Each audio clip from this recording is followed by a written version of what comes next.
Students public account committee news में था।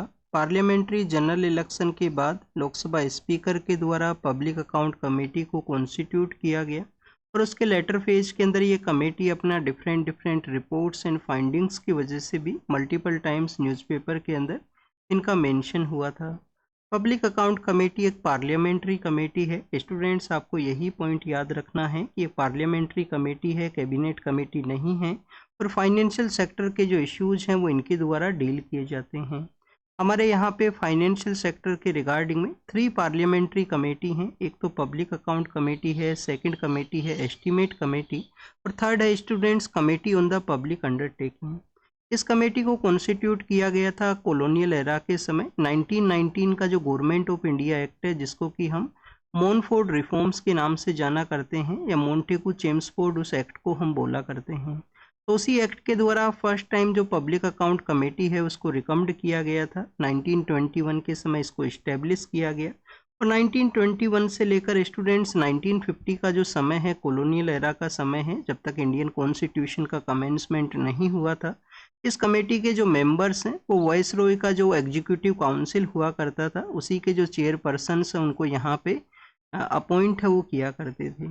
After the आप देखिए कि कमेंसमेंट ऑफ इंडियन कॉन्स्टिट्यूशन के बाद में कमेटी का जो पार्लियामेंट्री कमेटी के अंडर में इसको रखा गया और कम्प्लीटली इस कमेटी को कॉन्स्टिट्यूट करने का जो रिस्पॉन्सिबिलिटी है वो लोकसभा स्पीकर के पास में है। कमेटी के अगर हम मेंबर्स के बारे में डिस्कस करें तो टोटल इसके जो मेंबर्स हैं वो 22 हैं, जिसमें 15 मेंबर्स हैं वो लोकसभा से हैं, 7 मेंबर्स हैं वो राज्यसभा से हैं। यूपीएससी आपसे क्वेश्चन पूछ सकता है कि कौन सा ऐसा जो पब्लिक अकाउंट कमेटी है उसके मेंबर्स ओनली लोकसभा से हैं, तो आपको याद रखना है बोथ हाउसेस से इसके मेंबर्स हैं। टेन्योर इसका 1 ईयर का हुआ करता है और मिनिस्टर्स आप देखिए इसके जो मेंबर्स हैं उसके रूप से यहाँ पे अपॉइंटमेंट है वो नहीं रहेगा, मिनिस्टर का अपॉइंटमेंट है वो नहीं है। चेयरमैन के रिगार्डिंग में एक पॉलिटिकल कंसेंसस है उसको डेवलप किया गया था। अर्लियर फेज के अंदर जो पब्लिक अकाउंट कमेटी के जो चेयरमैन हैं रूलिंग पार्टी से ही बिलोंग किया करते थे, बट स्टूडेंट्स 1967 के समय इसको चेंज किया गया कि जो यहाँ पे स्पीकर ऑफ लोकसभा के द्वारा चेयरमैन को अपॉइंट किया जाता है और 1967 के समय अपोजिशन का जो पॉलिटिकल पार्टी है उससे चेयरमैन बिलोंग किया करेंगे। प्रेजेंट समय में भी अपोजिशन का जो पॉलिटिकल पार्टी है उसी से चेयरमैन है पब्लिक अकाउंट कमेटी के। कमेटी के अगर हम फंक्शंस के बारे में डिस्कस करें तो अप्रोप्रिएशन जो अकाउंट है गवर्नमेंट ऑफ इंडिया का उसको इनके द्वारा एग्जामिन किया जाता है। कोई भी मनी स्पेंड हुआ है किसी भी सर्विस के रिगार्डिंग में उसका इनके द्वारा एग्जामिनेशन है वो किया जाता है। और कैग का जो ऑडिट रिपोर्ट्स हैं, कंट्रोलर एंड ऑडिटर जनरल, कौन सा आर्टिकल है स्टूडेंट्स कैग का? आर्टिकल 148 के समय कैग को एज ए कॉन्स्टिट्यूशनल ऑफिस के रूप से सेटअप किया गया है। तो कैग का जो ऑडिट रिपोर्ट्स हैं उनको भी इनके द्वारा एग्जामिन है वो किया जाता है और रिपोर्ट आप देखिए कि ये कमेटी को नहीं लेट डाउन करता है, प्रेसिडेंट को लेट डाउन किया जाता है। प्रेसिडेंट के द्वारा फिर पार्लियामेंट के अंदर में उन रिपोर्ट्स को रखा जाता है। पब्लिक अकाउंट कमेटी के फ्रेंड, फिलोसफर एंड गाइड के रूप से कैग का आपको जो वर्क है वो आपको देखने के लिए मिलेगा। But students public account committee के भी कुछ यहाँ पे लिमिटेशंस हैं। एक लिमिटेशन ये है कि इनके जो यहाँ पे रिकमेंडेशंस हुआ करते हैं वो एडवाइजरी नेचर के हैं, इनके रिकमेंडेशंस हैं वो बाइंडिंग नहीं हुआ करते हैं। एग्जीक्यूटिव बॉडी नहीं है तो ऑर्डर्स इनके द्वारा इश्यू है वो नहीं किए जा सकते हैं। अल्टीमेट जो वर्क है वो आपको पार्लियामेंट के थ्रू देखने के लिए मिलेगा इनकी फाइंडिंग्स के बाद में। यहाँ पे हम एक क्वेश्चन को प्रैक्टिस करेंगे। स्टूडेंट्स क्वेश्चन आपसे पूछा गया था 2023 का जो CDS का पेपर है, जो हमारा डिफेंस सर्विसेज के रिगार्डिंग में एग्जामिनेशन है वो कंडक्ट होता है यूपीएससी के द्वारा ही।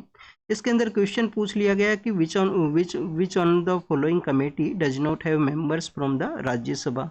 राज्यसभा से मेंबर्स नहीं हैं जिस कमेटी के अंदर में। तो आप देखिए कि पब्लिक अकाउंट कमेटी के अंदर अभी हमने रीड किया 22 मेंबर्स हैं, 15 लोकसभा से हैं और 7 राज्यसभा से हैं।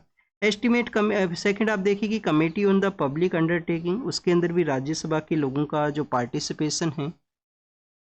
ओरिजिनली जो मेंबर्स हैं committee on the public undertaking के अंदर 15 हुआ करते थे, जिसमें आप देखिए कि 10 मेंबर्स हैं वो लोकसभा से हुआ करते थे, 5 मेंबर राज्यसभा से हैं।